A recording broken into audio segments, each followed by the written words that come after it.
Muda ukiniruhusu nitakuwa nikipakua maoni yako.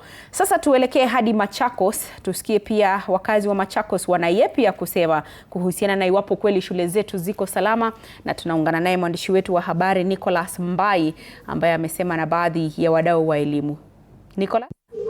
Nama, asante sana mwenzangu na kupata vizuri kutoka hapa, ikiwa ni katika kaunti ya Machakos na vile katika mpaka wa kaunti ya Machakos na Makueni, na tunazungumzia swala nzima la usalama wa wanafunzi. Tumeshuhudia katika visa vingi, hususan katika kaunti ya Machakos, mwanafunzi kafariki shuleni katika eneo la Katoroli katika hali tatanishi. Vile katika shule ya kule Ngelani, mwanafunzi mwingine akagongwa ama akaweza kukanyagwa na roli na pia akaweza kufariki. Na silo peke yake, katika maeneo mengi nchini tumeshuhudia wanafunzi wakifariki. Lakini je, usalama wa wanafunzi umeweza kuangaziwa kwa kiwango kipi na kipi kifanyike ili wanafunzi wawe salama shuleni? Basi ili kuweza kuchambua mengi zaidi, napatana naibu mwenyekiti wa muungano wa shule za kibinafsi ili kuweza kuzungumza mengi na kutufahamisha haswa ni kipi kifanyike. Je, kumekuwa na mpango wa kuhakikisha kwamba wanafunzi wanapata usalama shuleni kutoka serikali ama hali ikoje? Basi haya ndiyo maoni yake.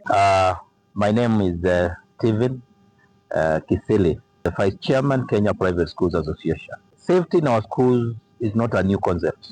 In fact, way back in 2003, we had two organizations which came together and they were trying to set up, safety in learning, institutions. This one was the it was called School Safe Zones and the Charge Wow Service. Now, when it came after the crashes which were there, that was in 2007 and 2008, the government decided to come up with a manual to guide schools, especially learners, so that their safety is guaranteed. And this is when we had our ambassador Samogeri as the Minister for Education. So I can say the safety in our schools has been along, it was done way back 2008, and today we are actually seeing, practicing what is contained in those documents. One thing I want to say is most of our schools, they don't seem to follow the safety manual. When the government comes up with a guideline, it is not meant really for the government, it is for us, because the safety belongs to me, it belongs to you. It is my learner, it is your learner. So when we neglect to do what is supposed to be done, then of course, that's why we are now witnessing cases like the other day, we had a child who was run over by a lorry. A child who drowned in one of the swimming pools within the school. Yet, the manuals specify very well what should happen when kids are, they are in a swimming pool, they are in a school bus, they are traveling, they are in class, they are in the compound. Because the manual touches all the areas which are really, safe zones within the school. There must be a subcommittee within every boarding school, a safety committee, actually which is supposed to be headed by the if they have a BOM chair or even the PTA chair, and the rest are the teachers.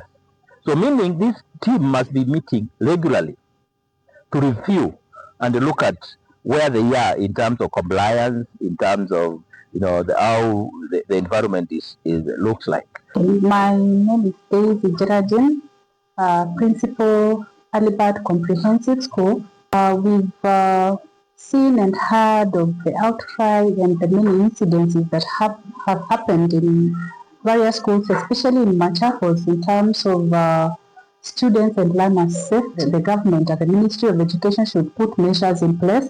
If possible, they have nurses in every school, so that these nurses can assess the extent into which these children are suffering. Because some of our learners have chronic illnesses, and if they are not well monitored, well taken care of, we can have such fatal incidences like what we have experienced in Machakos County. At the same time, we also need to have a strong guidance and counseling department, whereby if a child has an issue, it is well handled, because some of these can also emanate from mental health.